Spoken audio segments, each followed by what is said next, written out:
All right. Good evening. My name is Josh H., and I am an alcoholic.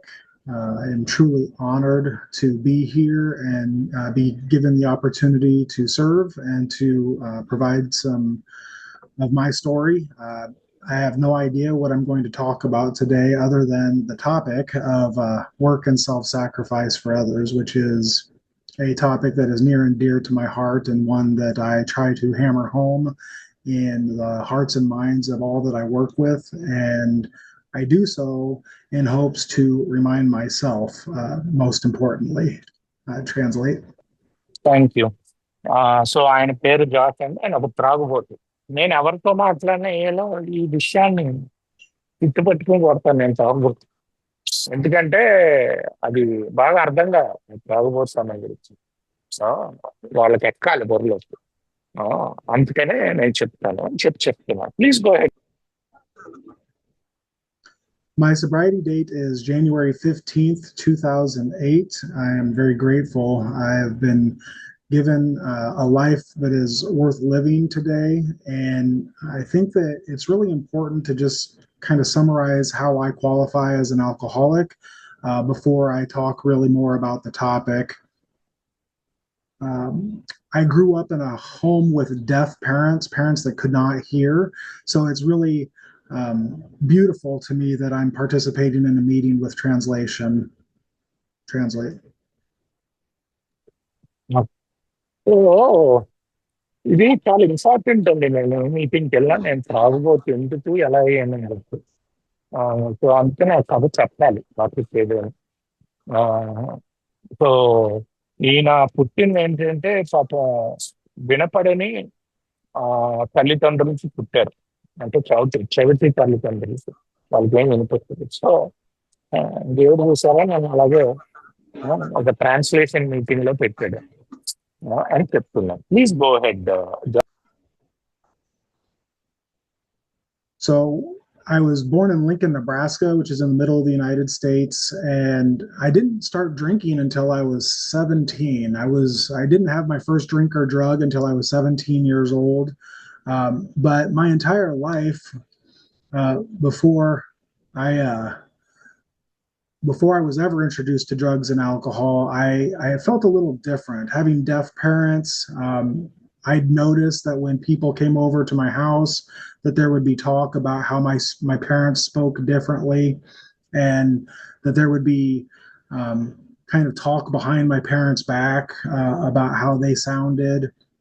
And the lights were used for the phone ringing. My parents had an alarm clock where the bed vibrated to wake them up, and lights would go off in the room. And we used all kinds of different telephone devices to communicate in our home. So when people came over, they saw my family and me, and I felt different. Translate. నేను తాగటం 17 ఏళ్ళ దాకా తాగలేదు. అయితే చిన్నప్పటి నుంచి కూడా నేను కొంచెం తేడాగా అనిపించేది. ఎందుకంటే ఇలాగ చవితి పేరెంట్స్ ఉండటంతో ఫ్రెండ్స్ ఎవరైనా ఇంటికి వస్తే వాళ్ళు విచిత్రంగా చూసేవారు. వాళ్ళ అన్నకాలు మాట్లాడుతున్నారు. మా ఇల్లు కూడా కొంచెం విచిత్రంగా ఉండేది. అలారం క్లాకుల బదులు ఏంటంటే బెడ్ ఊగేది అలారం బదులు. అలా పెట్టుకున్నారు. ఎందుకంటే బయటి వారు కాబట్టి లైట్లు వెలిగేవి, ఆరిపోయేవి. సో ఎందుకంటే అలాగా మొత్తం ఇంట్లో సిస్టమ్ అంతా టెలిఫోన్లు వాడేవాళ్ళం కమ్యూనికేట్ చేయడానికి. సో ఏంటంటే ఇలాగా కొంచెం వేరేగా ఉండటంతో మా ఫ్రెండ్స్ మా ఇంటికి వచ్చిన వాళ్ళు బొసలు చేసుకోవటం నా పేరెంట్స్ గురించి. కొంచెం నేను కొంచెం తేడా అన్నట్టు నాకు అనిపిస్తూ ఉండేది చిన్నప్పుడు కూడా అని చెప్తున్నా. Please go head. So my dad was very ill as a kid, and oftentimes I would find myself not really knowing what to do with that or how to process the fact that my dad couldn't participate in my life very often, and that my mom was really they were really active in the deaf and hearing impaired community.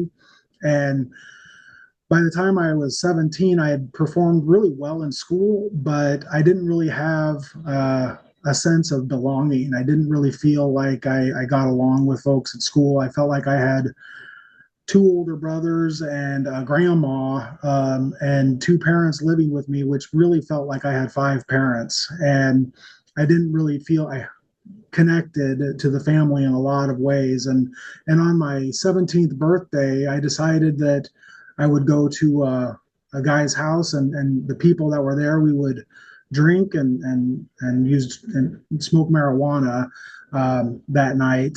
And I didn't have like this electric feeling that some people talk about, where I was like, I knew I had arrived. I didn't feel like I was 10 foot tall or very strong or that I could go woo any woman. But I went to sleep and I woke up the next morning. And as I walked into the house, my mom pulled me aside and said, "How was your birthday party?" And I said it was good, but I kept walking and went straight to bed. And when I went to bed, I had this feeling that I had gotten away with it. And it was in that moment where I knew at some level I could lead a double life. Translate. Thank you. So నేను ఏంటంటే ఇలా కొంచెం ఇంట్లో కూడా తేడాగా ఉండి ఆ, అంటే నేను నార్మల్ ఎన్వైరన్మెంట్ లో పెరగకుండా చౌటి పేరెంట్స్ కి పెరిగాను కాబట్టి కొంచెం తేడాగా ఉంటే ఆ, అలా అనిపించినా నేనేమి ఆ, ఏంటంటే నేను ఫస్ట్ తాగినప్పుడు నాకేమి అద్భుతంగానే ఏం అనిపించలేదు. ఆ, నేను మాకు 17 ఏళ్ళ వయసు అప్పుడు ఒక ఫ్రెండ్ ఇంటికి వెళ్ళి అక్కడికి వెళ్ళి తాగి గంజాయి కొడదామని వెళ్ళాను. ఆ, అయితే అక్కడ మామూలుగానే తాగాను, అన్ని చేశాను. చాలా మంది చెప్తారు మొదటిసారి తాగినప్పుడు నాకు ఏదో నేను పొడిగా అయిపోయాను, కాన్ఫిడెన్స్ పెరిగిపోయింది, అదే ఉంది ఇదే ఉంది. నాకు అలాగేం అనిపించలేదు, నార్మల్ గానే ఉంటుంది. ఇంటికి వచ్చాను. మా ఆ, మా మదర్ అడిగింది ఎలా ఉంటుంది పార్టీ అని. ఆ, అడిగితే నేను ఆ, ఒకటే చెప్పాను బాగానే ఉందని చెప్పి ఇంట్లో కొంచెం ముందుకు నడుచుకుంటూ వెళ్ళి పడుకుంటూ పోయాను. కాకపోతే ఆ రోజు నాకు ఒక భావన వచ్చింది, నేను తాగినా వీళ్ళకి తెలియదు, దీని నుంచి నేను ఏంటంటే తాగొచ్చు హాయిగా వాళ్ళకి తెలియకుండా ఆ, గడపచ్చు అన్న భావన అయితే వచ్చింది అని చెప్తున్నారు. Please go head. So alcohol didn't really come into my life very quickly.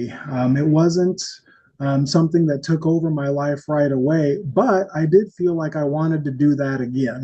So the next weekend, I drank again, and I didn't really like drinking so much as I liked smoking pot and smoking marijuana.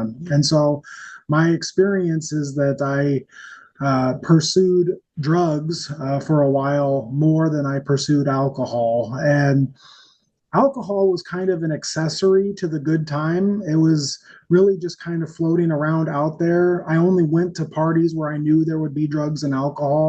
I only went to places that I knew would offer drugs and alcohol. And the weird thing about my experiences is that I was able to continue to go to school. I was able to grow in my career. I was able to participate in most family things, even though I would show up under the influence often. But that kind of stuff seemed like it was just me being in my 20s and me being a teenager or a 20 something. And it wasn't seen as that big of a deal at that time. And if no one else said it, that's what I was telling myself that it's just not that big of a deal. And I'm doing these things, and I started to make excuses for why I was starting to not show up for days at a time to my home. And what sort of started as an accessory started to become more and more a centerpiece of my life. Translate. So నాకు ఆ రోజు ఏం అనిపించకపోయినా ఒకటైతే అనిపించింది మొదటిసారి తాగినప్పుడు మళ్ళీ తాగుదాం. అదైతే అనిపించింది. కాకపోతే నాకు ఎలా ఉండేదంటే నేను తాగేవాడిని, పెద్దగా పరిణామాలు ఉండేవి కాదు. నేను నా చదువు కూడా చదువుకున్నాను, కెరియర్ లో కూడా ముందుకెళ్ళాను. ఆ పెద్దగా ఏంటంటే ఒకవేళ ఇంట్లో ఫంక్షన్లు ఉంటే లేట్ గా అటెండ్ అయ్యేవాడిని, కొంచెం తాగో లేకపోతే ఆ ఎక్కువ గంజాయి ఎక్కువ కొట్టేవాడిని నేను తాగుడు కంటే ఆ రోజుల్లో. ఆ సో అదంటే ఎక్కువ ఇష్టం. సో మొత్తానికి వెళ్ళి ఆ వెళ్ళేవాడిని. సో నాకు నేనేం చెప్తున్నానంటే ఏముంది నేను టీనేజ్ కదా, ఇవన్నీ కామన్ అని నేను అనుకునేవాడిని. బయట వాళ్ళు ఎవరు చెప్పకపోయినా నా భావన అలా ఉండేది. కామన్ ఎంజాయ్ చేస్తున్నాను. సో స్మూత్ గానే వెళ్తాం వెళ్ళేది అప్పుడు. నేనేం పెద్దగా దీని గురించి ఆలోచించలేదు కూడా అని చెప్తున్నా. Please go ahead jar.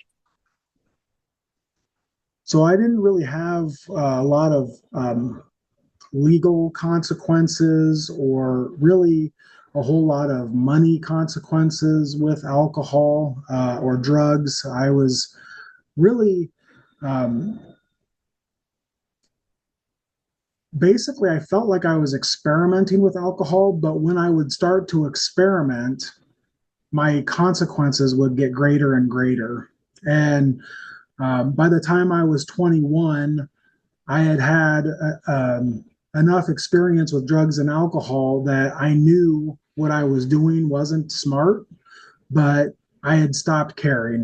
That I had really just wanted to pursue having fun with guys that I was hanging out with and doing the things that I wanted to do, regardless of what other people were saying. And it's interesting to me that the words alcoholic torture appear in the big book because I would have never said that I had alcoholic torture for the first several years of my drinking. And I think that's something that is important in my story is that I would have never identified as alcoholic until many years into my drinking. It took a long time for me to understand that what happened to me is that I would start drinking with a certain idea of how much I was going to drink that night. And then at some point in the night, the lights would stay on, but nobody was home. I would start drinking past my own intentions. And I would notice it happening, but I would just shake it off and have another drink. Translate. So నాకు పరిణామాలు పెద్దగా లేవు, legal గా కూడా లేవు. So అంటే legal గా అంటే చట్టపరంగా కూడా పెద్ద పరిణామాలు, పోలీసు వాళ్ళు తప్పిపోవడం, తాగి నడపడం అలాంటివి ఏం లేవు. సో నేను చాలా రోజులు అసలు నాకు తాగుబోతు అన్న ఆలోచన కూడా రాలేదు. నేనే ఏళ్ళు పట్టింది. స్టార్టింగ్ లో అయితే చాలా స్మూత్ గా ఉండేది ప్రయాణం.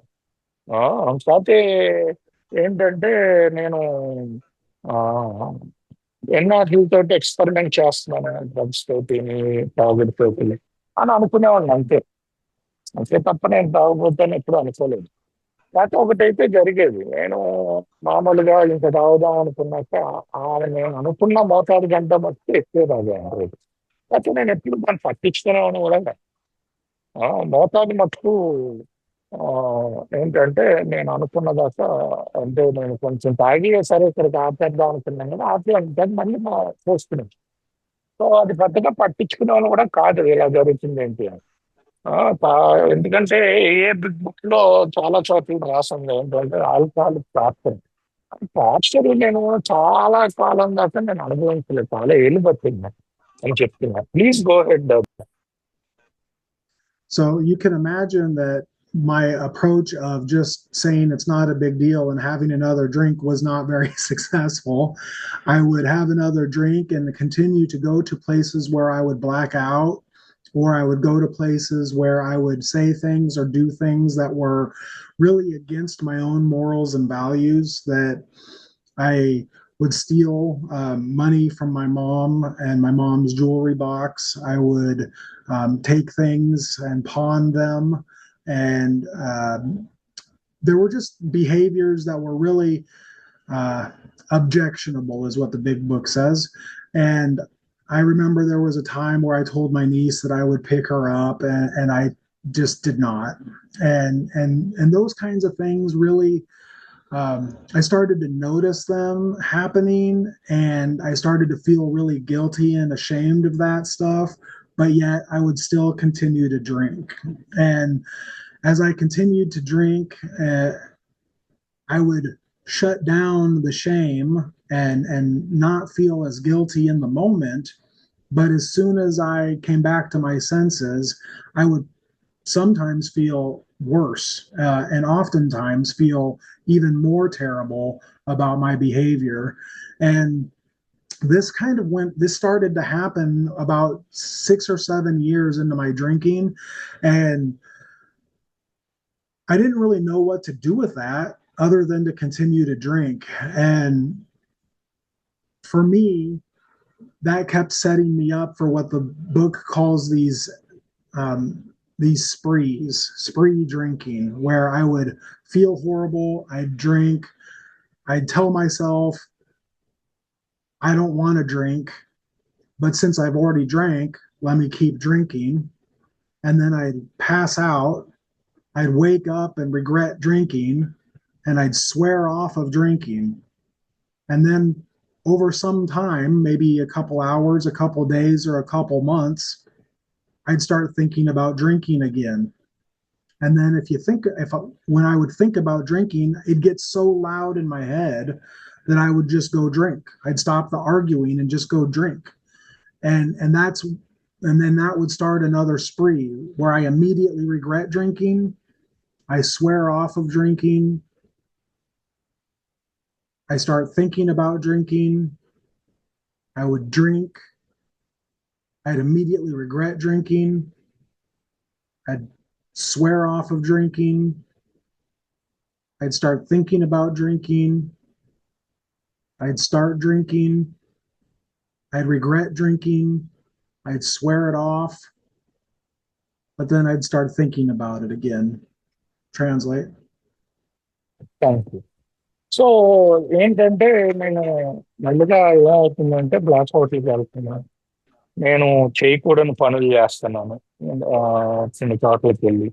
అంటే నా మోరల్స్కి బిగ్ బుక్ అంటుంది కదా అబ్జెక్షనబుల్ అంటే నా నైతిక భావాలకి వ్యతిరేకంగా నాకు ఇష్టం లేని పనులు చేస్తుంది దాని గురించి చింతిస్తాను.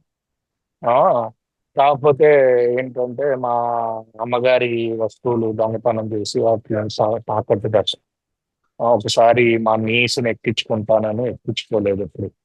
ఆ! సో, అలాగా చేసినాక అసలు నేను బాధ్యతారహితంగా ఉండటం. ఇలాంటివి చేస్తుంటే నాకు మెల్లిగా గిల్ట్ మొదలైంది. పశ్చాత్తాపం. ఆ! చాలా చిరాకొచ్చేది నా మీద. ఏంటిది? ఆ! సో, నేనేం చేసేవాడిని ఆపేవాడిని. ఆపి మళ్ళీ కొన్ని రోజులకి మొదలుపెట్టేవాడిని. ఆ! మొదలుపెట్టి ఈటింగ్ స్ప్రీ అంటారు. మొదలుపెడితే చాలా రోజులు తాగేవాడిని. మళ్ళీ ఆపేవాడిని. మళ్ళీ కొన్ని రోజులు మొదలుపెట్టేవాడిని. మళ్ళీ చాలా రోజులు తాగేవాడిని.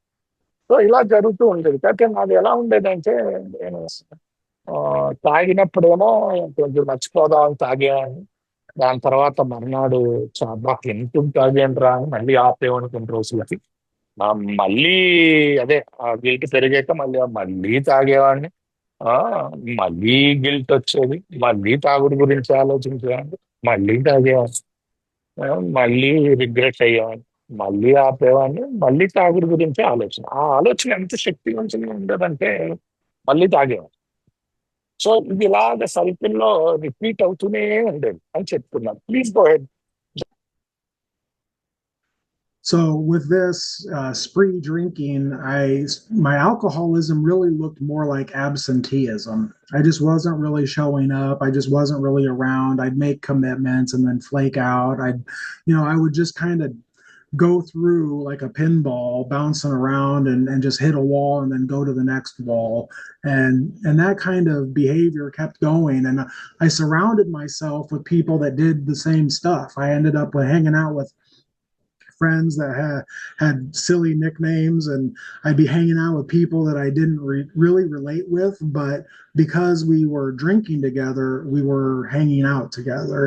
And I ended up spending 6.5 years in college. Most people graduate in 3.5 or 4.5 years. I spent 6.5 years in college for my undergrad. And I really didn't have, like I said, the legal trouble, but absenteeism started to really show up for me. I just couldn't really be around the people that meant the most to me. I had to keep a part of me separate. And um, that started to really eat me up. That really started to hurt. And I would wake up in the morning and I would dry heave, and I would look in the mirror and I'd see broken blood vessels on my face. I'd have red dots all over my face, and I'd have welled up, watery eyes. And I'd look in the mirror and I'd be like, what in the world is wrong with you, Josh? Like, why are you doing this? What is the problem with you? And I'd go dry heave some more and throw up and come back to the mirror and I'd hold myself up against the sink and I'd look at that sink and I'd want to spit in the mirror and just say, what is wrong with you? And when I'm so twisted up inside, I don't know what to do with that or how to process that. And it's amazing. The alcoholic body and mind are very resilient because what would happen is I'd go lay down and then I'd go get a croissant sandwich from Burger King and some tater tots and an orange juice. And I'd immediately feel better physically and I'd just go do it all again. And so what happens for a guy like this is that I start to get into more and more dangerous circumstances and more dangerous situations. I'm driving while drunk pretty regularly. I'm going to parties where drugs are involved pretty regularly. And I'm putting myself and surrounding myself with some dangerous characters. I'm the kind of person that tells myself I'm getting I'm going to change the shift that I work so that I can make more money. But really, I'm just changing the shift that I work so that I can hang out with the people that are doing the same stuff I'm doing. I don't really have any real connection between the true and the false on why I continue to drink past my own morals and values, to take it to places that I don't even like myself anymore. Okay. Translate? Okay. So ఏంటంటే మెల్లిగా legal గా పెద్దగా అంటే చట్టపరంగా ఏమీ రాలేదు కానీ పరిణామాలు యాబ్సెంటీజం అంటే హాజరు కాకపోతే ఎక్కువైపోయింది. ఎన్ని చోట్లకి ఫ్యామిలీ ఫంక్షన్లు కానీ నేను ఆయన వస్తానన్న చోటకి వెళ్ళకపోవటం కానీ అపాయింట్మెంట్లు కానీ వాటికి యాబ్సెంటీజం పెరిగిపోయింది. ఆ, పొద్దున్న లేచి చూస్తేనేమో ఎర్ర మచ్చలు ఉండేవి మొహం నిండా. ఆ, కళ్ళేమో ఇలా అలాడిపోతూ ఉండేవి. అది చూసుకుని అనుకునేవాడిని ఏంట్రా ఏమవుతుంది నాకు అని చెప్పి కాకపోతే మళ్ళీ రాదు. ఆ, ఉద్యోగం మార్చుకోవటం జరిగింది. ఎందుకు డబ్బులు ఎక్కువ వస్తాయంటే అయితే అసలు కారణం ఏంటంటే నేను తాగే టైంలో నేను ఎవరితో అయితే తాగుతున్నానో వాళ్ళందరూ ఆ టైంలో అవైలబుల్ ఉంటుంది తాగుతారు. అది నేను ఆలోచించను అసలు అది లింక్ అని కూడా అనుకోను. ఆ లింక్ పోయింది అనమాట. ఏంటి నిజానికి అబద్ధానికి లింక్ బుర్రలు. ఆ, మెల్లిగా ఏంటంటే నాకు నేను చెప్పుకుని సమర్థించుకుంటూ ఉంటాను. పొద్దున్నే తాగకూడదు అనుకుంటాను మళ్ళీ తాగుతాను. అలాగా నడుస్తుంది. ఏంటి మెల్లిగా ఏంటంటే ఆల్కహాలిజం అదే ఈ ఈ హాజరు కాకపోవటం అన్నది ఎక్కువైపోయింది వెళ్ళే కొద్ది. Please go ahead John. So this went on until I was arrested two times within a 4 month period for drunk driving. And at that point in time, I was introduced to a treatment and um, to Alcoholics Anonymous. And I had never heard of Alcoholics Anonymous. I think that I had been exposed to it through other means, but I'd never really understood or really considered what Alcoholics Anonymous was. So I really felt like it was given to me as a punishment. And I was really upset about going to Alcoholics Anonymous. It felt like a punishment to me, even though today my perception and my experience of Alcoholics Anonymous is that it's perhaps the greatest gift ever offered to me.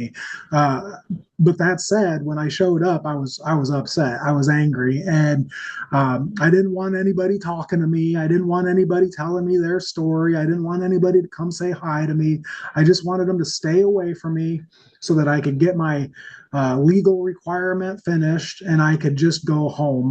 Or more really, what I was thinking is I could just go across to the strip club across the street, which is why I picked my first meeting so that I could go after that and go look at women and drink and do what I really want to do. And it took a long time for me to show up and listen to people tell their story where I started to hear things that I related with. I was so angry and cut off from what people were talking about that I just couldn't even listen. But after a while, I started to hear people tell my story through their mouths. And when that started to happen for me, I started to feel a sense of willingness. Translate, please. Yeah. So ఏమైంది మెల్లిగా ఒక 4 నెలల్లో 2 drunk and డ్రైవింగ్లు పడినాయి. పడితే అక్కడ అమెరికాలో ఏం చేస్తారంటే ఏ మీటింగ్ వెళ్ళమంటారు, మ్యాండేటరీ చేస్తారు అక్కడ. ఈయనకి చాలా కోపం వచ్చింది. ఏందిరా బాబు ఇది, నేను ఆ మీటింగ్ వెళ్ళమంటున్నారు, అది ఒక పనిష్మెంట్ కింద అనిపించింది ఆ రోజులు. అది ఈ రోజు అడిగితే అది ఎన్నిటికంటే అద్భుతమైన వరం ఈయనకి దొరికింది. సో వెళ్ళేవాడిని కానీ ఎప్పుడు వినేవాడిని కాదు. బా మీరు ఎవరు నాతో మాట్లాడద్దు, నా దగ్గర రావద్దు, మీరేమి నా ఫోన్ నెంబర్లో వర్కర్లేదు. అన్ని ఏంటంటే జస్ట్ అటెండెన్స్ కోసం వెళ్ళేవాడిని. అటెండెన్స్ మార్క్ చేయించుకుంటారు ఇక్కడ కోర్టులో చేయించుతారు. సో అటెండెన్స్ కోసం వెళ్ళేవాడిని మీటింగ్. అలా అది కూడా ఎలాంటి మీటింగ్ ఎంచుకున్నాను, దాని ఎదురుకుండా స్ట్రిక్ట్ క్లబ్ ఉంటుంది. అంటే అమ్మాయిలు నగ్నంగా డాన్స్ చేస్తారు అక్కడ, ఆ మందు కూడా సర్వ్ చేస్తారు. సో అలాంటివి ఎంచుకున్నాను. నేనేమనుకున్నానంటే ఈ మ్యాండేటరీ పీరియడ్ అవగానే అక్కడికి వెళ్ళి సమ్మగా తాగి అంతా ఎంజాయ్ చేద్దాం అనుకున్నా.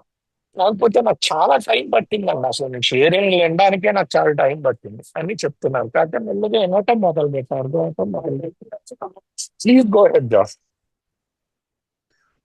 So now that I'm in Alcoholics Anonymous, I'm given these ideas of work and self-sacrifice for others. It's suggested to me that I stop thinking so highly of myself because my best ideas landed me squarely in a seat in the rooms of Alcoholics Anonymous. And for me, I feel insulted by that. I'm offended by the idea that I'm not smart. I like to think of myself as very intellectual. I like to think that my ideas are great just because I have them. And the problem with that is that I continue to put myself through alcoholic torture. And when the suggestion that maybe my life isn't even about me is presented to me, I'm kind of just offended that I have a problem that is spiritual, mental, and physical. I really just want to approach it mentally. But if I have a spiritual problem, I can't solve it mentally. And so I'm really messed up about that. I really am upset about that. But I know I keep getting what I get. I keep getting in more trouble. I keep feeling worse. And I don't need Alcoholics Anonymous for the times that I thought my way out of it. I don't need Alcoholics Anonymous for the ways for the times where I drank and I stopped, or it made sense, or the justification seemed to make sense to people. I need Alcoholics Anonymous for those times where I'm going well past my own morals and values, where I do things that are inexplicable and I have no reasonable or logical or responsible explanation. That's why I need Alcoholics Anonymous. I need something that is beyond my understanding to make peace with my behavior that is outside of my understanding. Translate? So alcoholic anonymous వచ్చాక వాళ్ళు ఏం చెప్పారంటే నువ్వు కార్యాచరణ చేయాలి, ఇతరులకు సహాయం చేయాలి అని చెప్పారు. సేవ, ఇతరులకు సహాయం, అంటే అది కూడా ఏంటి, సాక్రిఫైస్ అంటే త్యాగాలు. నీ టైం త్యాగం చేయాలి, నిన్ను నువ్వు త్యాగం చేసుకోవాలి. అంటే నీకు ఇంకోటి కూడా చెప్పారు, అరే బాబు నీ ఆలోచన విధానం ఆల్కహాలిక్స్ అనానిమస్గా తీసుకొచ్చిందిరా, ఇక నువ్వు పెద్ద తెలివైనోడు అని చెప్పారు. నేను చాలా కోపం వచ్చింది, ఎందుకంటే ఆయన చాలా తెలివైనోడు అనుకుంది. నీ తెలివితేటలు ఆల్కహాలిక్స్ అనానిమస్ తీసుకొచ్చింది, సో నీ తెలివితేటలు వాడదు అని చెప్పారు. సో ఏంటంటే అప్పుడు ఈయన కట్టే చాలా కోపం వచ్చింది ఇంకా ఆయన్ని చూస్తుంటారు. కాకపోతే వాళ్ళు ఏం చెప్పారంటే నీకు ఆధ్యాత్మిక, మానసిక, శారీరక ప్రాబ్లం రా బాబు. నేనేమనుకునేవాడిని ఇది మానసిక ప్రాబ్లం, దురదకి సంబంధించింది, ఏదో విధంగా నా ఆలోచన విధానంతో బాగు చేసేసుకుంటాను అనుకునేవాడిని. కాకపోతే ఆధ్యాత్మికతను ఎలా బాగు చేస్తాను ఆలోచన పెట్టి. సో కాకపోతే నాకు మానసిక పరివర్తన జరిగితే చాలు, నేను జీవించేయచ్చు అనుకున్నాను. కాకపోతే తర్వాత అర్థమైంది ఏంటంటే నాకు ఆల్కహాలిక్స్ అనానిమస్ కావాలి. ఎందుకు, నాకు నచ్చని పనులు చేస్తూ ఉంటాను, అవి ఆగాలి అంటే నాకు ఆల్కహాలిక్స్ అనానిమస్ కావాలి. మానసికంగా బాగుపడాలంటే నాకు ఆల్కహాలిక్స్ అనానిమస్ కావాలి అని చెప్తున్నారు. Please go head. So what do I do with this? I sit and I hear people talk about the changes that have happened in their life, and I'm interested, right? But I don't know. Like I don't know what you guys are talking about. I think you're all brainwashed, and I think that you're all in a cult of some sort, and I don't know what to do with that. And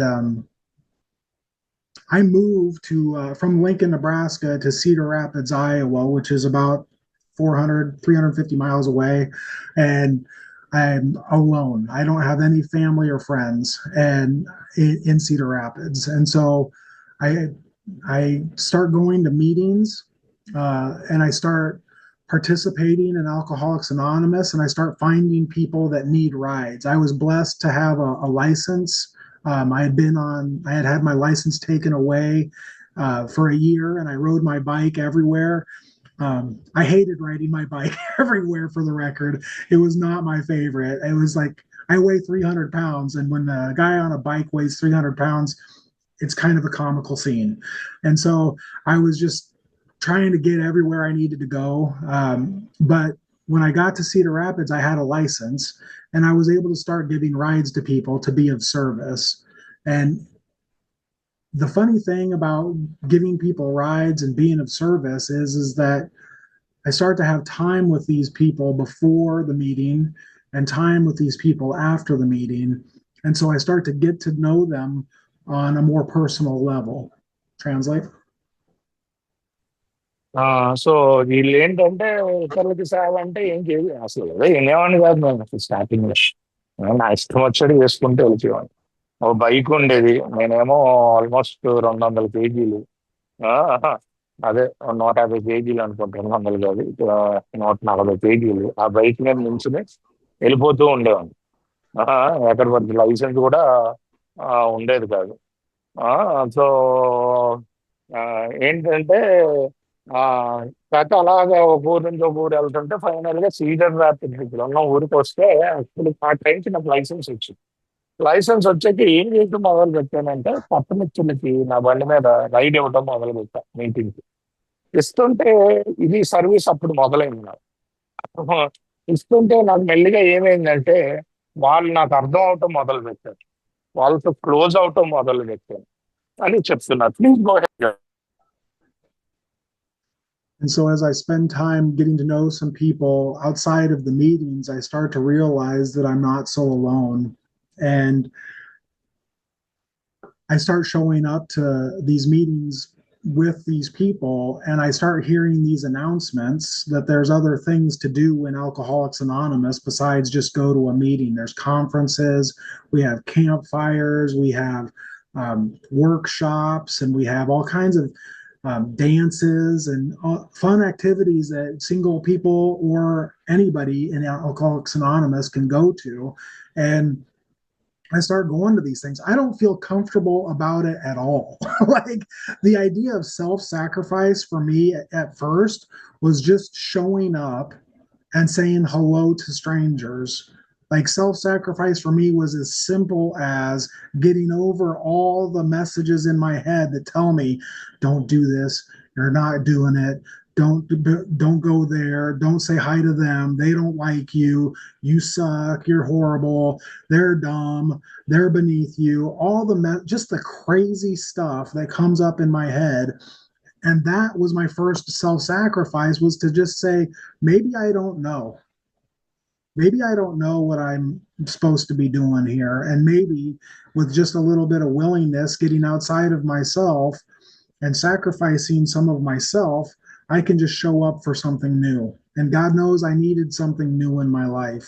So I started to go to these events and I started to have a little bit of fun.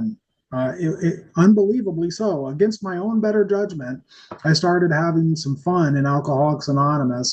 And with the fun that I was having, the people that I was meeting, I started to get involved with a sponsor. It took me 3 years before I got a sponsor. I don't advise that, but that's how distrustful of other people I had become, how walled off and balled up I had become, and disinterested in other people.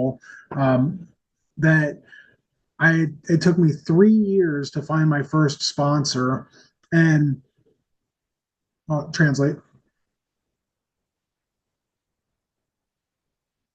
And if you're so translating, you're on mute. Yeah, yeah, thank you.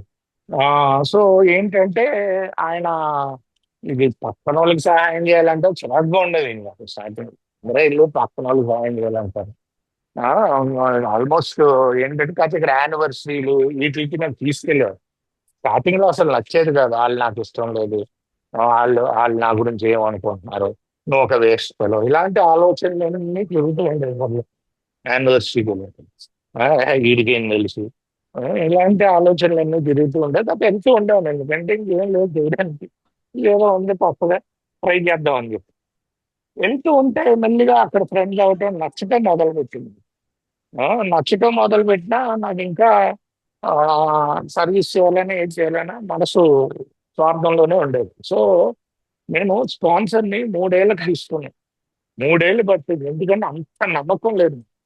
నేను ఎవ్వరికి recommend చేయను అన్న అంత time wait చేయను. అది నేను చేసిన తప్పు కింద చెప్తున్నాను. Please go head. So at the bottom of page 14, I'm introduced to this phrase that says, "For if an alcoholic failed to perfect and enlarge his spiritual life through work and self-sacrifice for others, he would not be able to meet the certain trials and low spots ahead." And that sentence for me has become the very center of my Alcoholics Anonymous story. It is vital for a guy like me to get over myself time and time again, to have to subtract and release, let go of my old ideas about who and what I think I am. It is absolutely vital for my alcoholism to be treated by work and self sacrifice for others.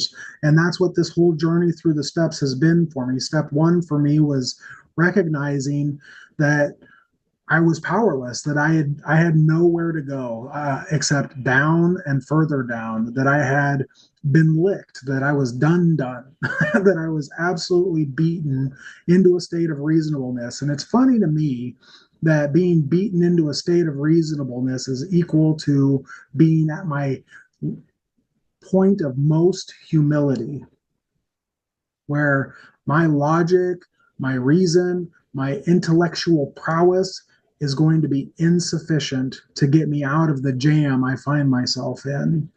And I was no longer going to tell myself never. I mean, how many times is never again? And so I got real humble about it, and I started to just take some actions that were suggested. I actively resisted. I argued with my sponsor. I delayed my actions. But no matter how much I resisted and argued and complained and delayed, every time I take actions in this process, I am shown a new realization. I am shown that there is a life worth living with the table and the table already set for me. That I've got a space at the table and it's already set for me. And so for me, when I continue to go through the second step, I'm shown that maybe my ideas and my experience with the God of my understanding as a kid isn't sufficient for me anymore. It's not working. And so I'm invited through my second step to do some work, to do some evaluation, some introspection, and some consideration of a God that I can actually do business with. Translate? So 3 ఏళ్ళ తర్వాత sponsor తీసుకున్నా. ఏంటంటే నాకు ఈ రోజు మీకు ఆ topic ఎందుకు ఇచ్చానంటే పేజ్ నెంబర్ 14లో ఉంటది. ఏంటి, నేను ఒకవేళ లో స్పాట్స్ అంటే నేను బాగా లోగా ఉన్నప్పుడు మానసికంగా, అలాంటి టైంలో నేను చేసే ఆ, ఆ, అదే సాక్రిఫైస్, అంటే నేను చేసే ఆ, త్యాగాలు, నేను పక్కన వాళ్ళకి చేసే సహాయాలే నాకు ఉపయోగపడతాయి. అని ఈ రోజు అది నాకు సెంటర్. ఇప్పుడు స్టార్టింగ్ లో ఏదైతే చిరాకు పడేవాడినో అది ఈ రోజు నాకు సెంటర్, నా రికవరీ. పక్కన వాళ్ళకి సహాయపడటం, పక్కన వాళ్ళతో పని చేయటం, నా నేను త్యాగం చేయటం దానికోసం. అది ఏమన్నా ఉండదు త్యాగం. సో కాకపోతే నేను స్టార్టింగ్ లోనే దీనికి రాలే. అది ఈ స్టెప్ వర్క్ చేయటంతో వచ్చా. ఆ, నేను చాలా ఆర్గ్యూ చేసేవాడిని నా స్పాన్సర్ తోటి. ఆ, ఒప్పుకునేవాడిని కాదు. ఆ, కాకపోతే ప్రతిసారి ఒప్పుకొని పని చేస్తే మటుకు నాకు రిజల్ట్స్ కనిపించాయి. రిజల్ట్స్ గ్యారంటీగా వచ్చాయి పని చేస్తే కార్యాచరణ చేస్తే. ఆ, సో ఏంటంటే మొదటి సోపానం వచ్చేసరికి నేను పూర్తిగా శక్తి ఉంది. కానీ పూర్తిగా ఒప్పుకున్నాను. నేను ఎప్పుడు ఒప్పుకుంటానంటే స్టేట్ ఆఫ్ రీజనబుల్నెస్ మొత్తం చదవబోదేశకు ఒప్పుకున్నాను, తాగుబోతున్నాను. ఇంకా అప్పుడు ఏ లాజిక్స్, ఏ ఆ, ఆలోచన విధానం నాకు పనిచేయలేదు. ఎన్నిసార్లు చెప్తాను ఇంకా మళ్ళీ తాగను, ఇంకా అలా చెప్పడం కూడా మానేశాను, మళ్ళీ తాగను. ఎందుకంటే నా చేతుల్లో లేదని నాకు అర్థమైంది. ఆ, ఆ, సో ఆ చెప్తే అది ఎప్పటికప్పుడే నేను ఆ స్టేట్ ఆఫ్ రీజనబుల్నెస్ కి చదవగొట్టాలి, బుర్ర బుర్ర చదవ తెలియదురా అప్పుడు వెళ్తాను నేను. అంటే ఆ ఆ డెస్పరేషన్ లోకి వెళ్ళాలి, ఇంక ఏ దారి కనిపించకపోతే మానసికంగా. అప్పుడు నేను కార్యాచరణకి మళ్ళీ ముందుకు సాగుతాను. నేను ఎంత ఆర్గ్యూ చేసినా, ఏడు చేసినా, ఎంత డిలే చేసినా కార్యాచరణ చేసే కొద్దీ నాకు పని చేయటం మొదలుపెట్టింది అని చెప్తున్నా. Please go head. And so now that I have a God of my own understanding and I have some experience built up with this God, like I'm already beaten down, I know that I don't know the answer. That's enough experience with a God of my new understanding to say I need it, and I'm going to turn my life over to the care of God. And what happens for me is my sponsor points me to page 18 in the big book that talks about better than wives, parents, doctors, the psychiatrists, and intimate friends. I can, so long as I'm armed with facts about myself, reach and build confidence in another alcoholic like no other. And so in that moment, we say a prayer, and I'm given this suggestion that perhaps my purpose is as simple as acknowledging that I'm divinely crafted and uniquely useful to reach other alcoholics. That my experience, although I've used it to feel horrible about myself for years, is actually the very thing that serves as the right hand of God to reach into the hearts and minds of his kids to help them relate and learn that they have purpose and that they have a life worth living. And so rather than beat myself up, I am lifting others up with my experience, strength, and hope. And so, how do I do that? How do I get out of my own way? Well, my sponsor moves me right into my fourth step. We launch on a course of vigorous action, and we start going through my character defects and my resentments, and we go through my resentments first, of course, but and we go through my fears and my conduct, and I start to get in touch with who and what I think I am, which is not who and what God thinks I am. And I start to see a very clear difference, a little bit of a separation between who and what I think I am versus what God thinks of me and what God has created. And so when I start to see that maybe those two things aren't so lined up, I have hope. I have some opportunity. I know that I have a way to proceed. And so I talk about that in my fifth step. And here's where I do some more self sacrifice, right? I did some work in two. I did some self sacrifice in three. I did some work in four. And now I'm doing some more self sacrifice in five, where I'm sharing this stuff, the little corners and the crevices of my heart and mind that I don't want to let out, that I think I'm going to carry to my death, or if I tell you I'm carrying you to your death. And there's this thing that is resistant to that, and so I have to practice self-sacrifice in this step to be humble enough and honest enough and open enough and willing enough to just say what's already happened. I don't have to relive it.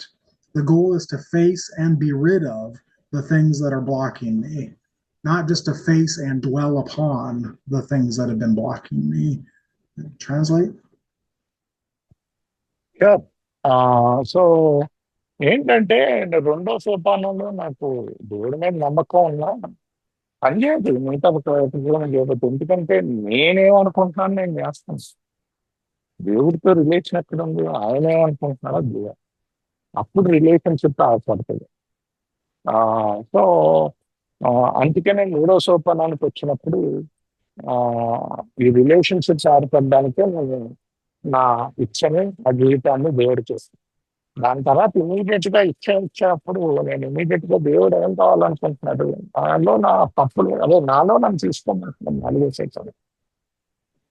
So రిజల్ట్మెంట్లు ప్రేమంటే కూడా నా వేసిన భయాలు, sexual conduct, లేకపోతే ఏంటంటే నా ప్రవర్తన ఎలా ఉంది స్త్రీల పట్ల ఇతరుల పట్ల, ఇవన్నీ చూసుకుంటే ఆ, నా గుణదోషాలు అన్నీ తెలుస్తాయి. అవి ఇంకొకరితో వెళ్ళి పంచుకోవటం జరుగుద్ది. ఆ, సో నేను ఇది ఇప్పుడు చూసాననుకో, రెండో సోపానంలో నేను ఆ, దేవుణ్ణి నమ్మడానికి ఇష్టతను చూపిస్తున్నాను, అదొక పని కార్యాచరణ. మూడో సోపానంలో ఆ ఏంటంటే నేను మళ్ళీ త్యాగం చేస్తున్నా. ఏం త్యాగం చేస్తున్నా? నా ఇచ్చని, నా జీవితాన్ని దేవుడికి. నాలుగో సోపానంలో మళ్ళీ పని చేస్తున్నా. ఏం చేస్తున్నా? నాలో తప్పులన్నీ చూసుకుంటున్నా. నా ప్రవర్తన విధానంలో తప్పులన్నీ చూసుకుంటున్నా. ఐదో సోపానంలో మళ్ళీ త్యాగం చేస్తాను. నా కథని వేరే వాళ్ళకి వినిపిస్తాను.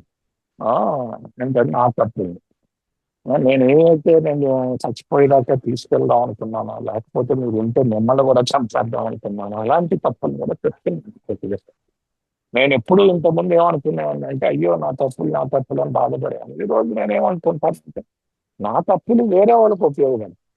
అది. Please go head. And so as I move into my sixth and seventh step, I really start to invite a higher power into my life and really ask that higher power to work in me consciously. That the work that I'm doing previous has been just kind of some digging and some upheaval, some removal.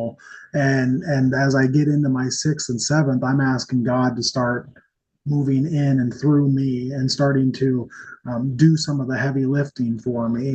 And and I get into 8 and 9, and now I'm starting to really partner with God. That God and I are really becoming a team where I start to look at and face the folks that I had caused harm to. And there are so many miracles. There are so many miracles that have happened. And one of the things that I think is really important in my story is that time is kind of an illusion. It can take a long time to have amends pop up, an opportunity for amends to pop up in our lives.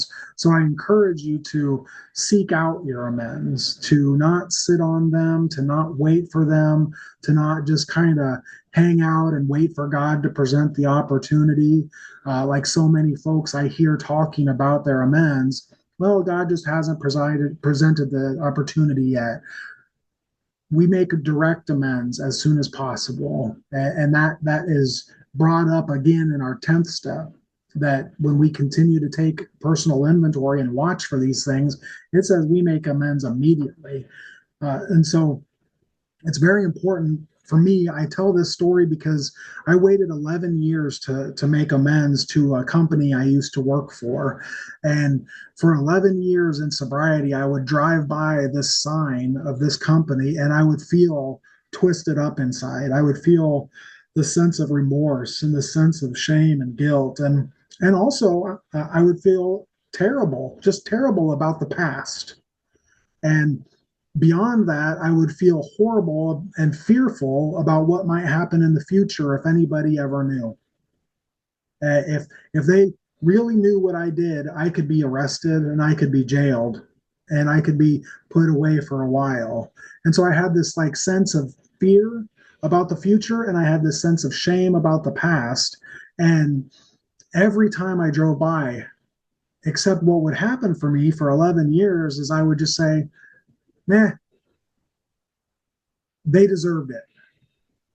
That company is was unreasonable. That company was demanding too much of me. That company was, they should have been smarter. If they were smarter, they would have figured out what I was doing. And and all of this defense, this defensive thinking, this rationalizing and justifying came up. And I would live with that for 11 years until finally I wrote a letter to this company.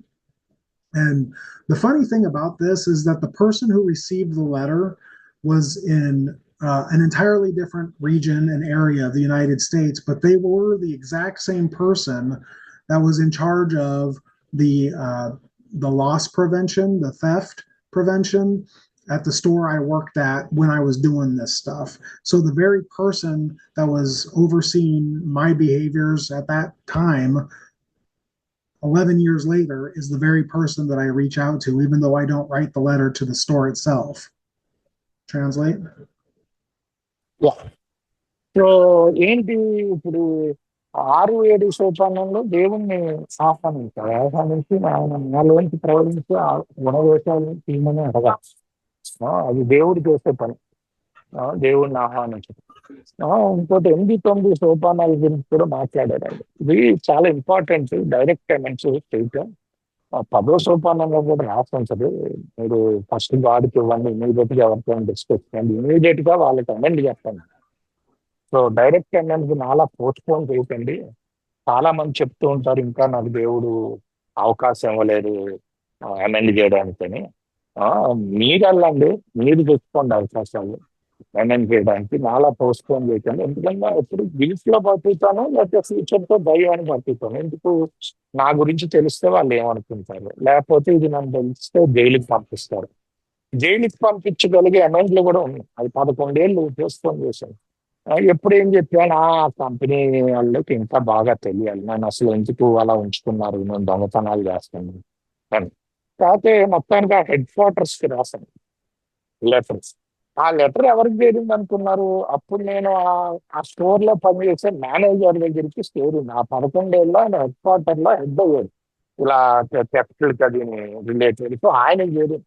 ఆయనకి అసలు నేను రాద్దామని కూడా అనుకోలేదు. నేను head quarter రాస్తే ఆ letter ఆయనకి చేరింది అని చెప్తున్నారు. So anyway, please go ahead John. And so we worked together, this gentleman and I, to come up with a way to make amends that's acceptable and the best path forward for both of us. And I make my financial amends to this company. I don't get arrested. And what happens for me today is that I drive by this company sign and I don't feel a sense of fear about the future or guilt about the past. I feel a sense of connection and I feel a sense of awareness of what God can do in me that I cannot do in myself. That there is a power greater than myself that moves through me when I step out of the way and allow God to take an active role in my life. That the book says that we are rocketed into the 4th dimension, and I'm no longer stuck in the past and I'm no longer fearful of the future, that I can just simply be present and grateful for the life that God has given me. And that's just one story of amends. And today, you know, I've got a sponsor. I actively sponsor 6 guys right now. And today I get to see examples of work and self-sacrifice, where the guys that I sponsor are sponsoring other guys, and those guys are sponsoring other guys. And I start to see this fellowship build up among me, around me. And I start to see how, you know, the things that we do today can impact people that we've never seen, people that we've never met. I got an email from this guy a few months back saying, "Hey, Josh recommended you, Josh." And I'm like, "Oh, okay. All right." And so now we're given these opportunities in Alcoholics Anonymous to participate. And we're given these opportunities to have connections in ways that we don't even understand the reach that we're participating in, the flow that is so wide. It's the broad highway, right? We have no idea how broad this highway is. For this kind of thing to happen for me is nothing short of miraculous. Today is my birthday, and I said to myself when I was looking at options to share for dates, I thought to myself there would be nothing better, absolutely nothing better for me to be doing today on my birthday than to show up and share to people across the world that I have zero understanding or relationship with.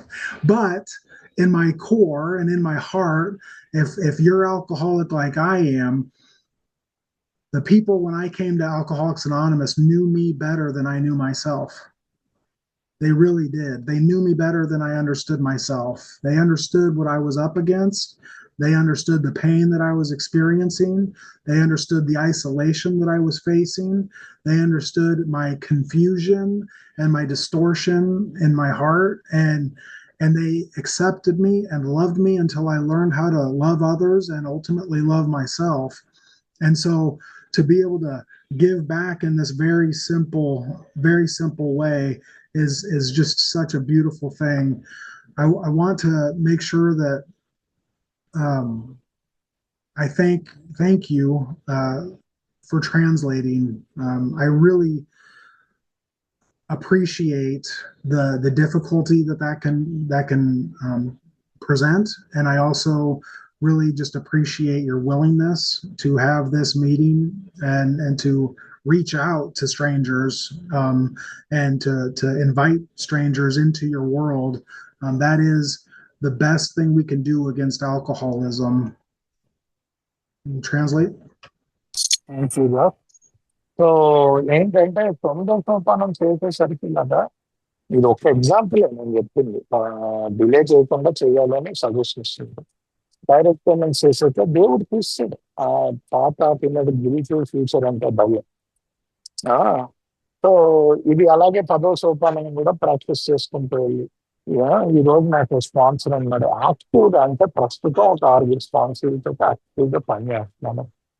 వాళ్ళు ఇంకా వేరే వాళ్ళకి పాసిట్ చేస్తున్నారు, వాళ్ళు ఇంకో వేరే వాళ్ళకి పాసిట్ చేస్తున్నారు. ఇది పెరుగుతుంటే సంతోషంగా ఉంటుంది నాకు. నేను ఒక ఏంటంటే ఒక ఫెలోషిప్ తయారైంది. నాకు ఈరోజు ఎవరెవరు ఫోన్ చేస్తారు, లేకపోతే ఇంకొకళ్ళకి Josh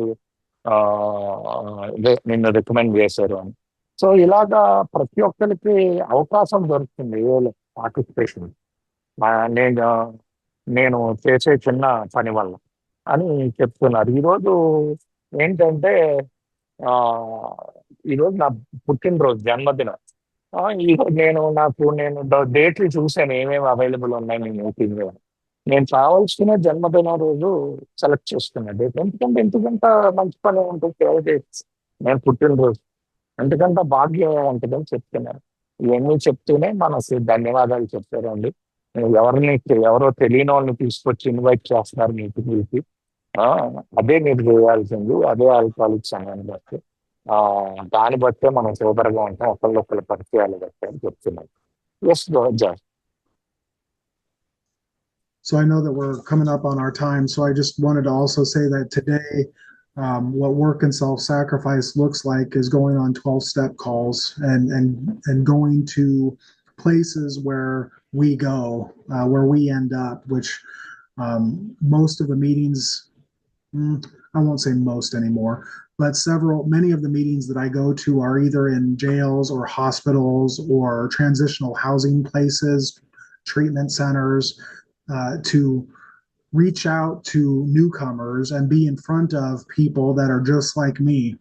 And it is important for us as we move in sobriety that we carry our message that there is a power greater than ourselves moving in, through, and as us that can bring hope. But I have to go where we're hopeless. And so I have to continue to go where we're hopeless. And work and self-sacrifice means when I get a call, I do my best to show up. And when I get a call, I do my best to be present.